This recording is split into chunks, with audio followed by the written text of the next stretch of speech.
I slept and I dreamt that life is all joy. I woke and I saw that life is all service. I served and I saw that service is joy.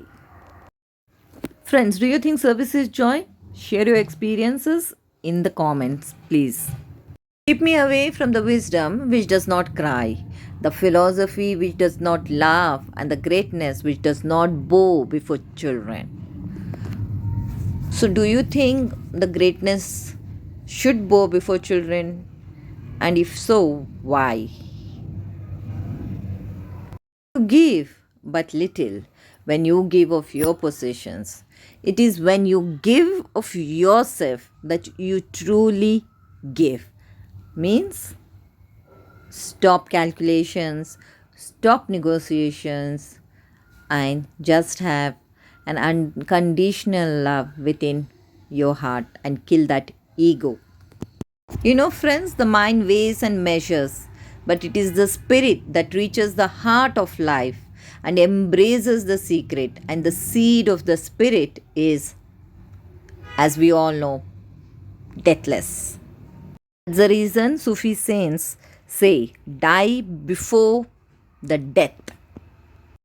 Give up all your desires and become nothing to become everything, to become immortal, like all Wali Allahs.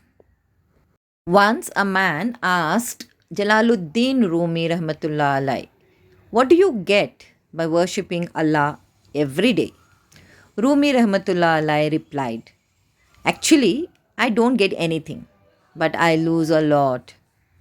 Then he said, what things did you lose by worshipping Allah regularly? And Rumi Rahmatullah Alai replied, I have lost my pride. I lost my arrogance. I lost my temper. I lost my anxiety.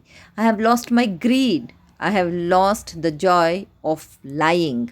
I have lost the taste of my sin. I have lost my impatience. Lost my frustration and lack of confidence. Subhanallah. There's a lot of complacency and well being in losing them, and taste of life full of happiness. Yes, these are the negative emotions which we all should get rid of. The trick is to care about everyone while not caring what they think. Yes, just love them unconditionally, like a mother to her children. Have the same love for all. Every breath is a chance to reborn spiritually. But to be reborn into a new life, you have to die before dying.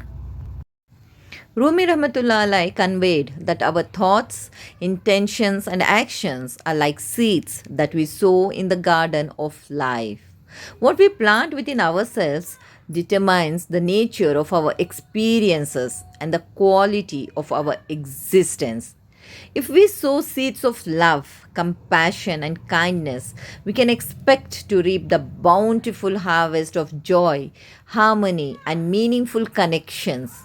However, if we choose to sow seeds of negativity, hatred, or ignorance, we will inevitably harvest a bitter crop of pain, discord, and suffering.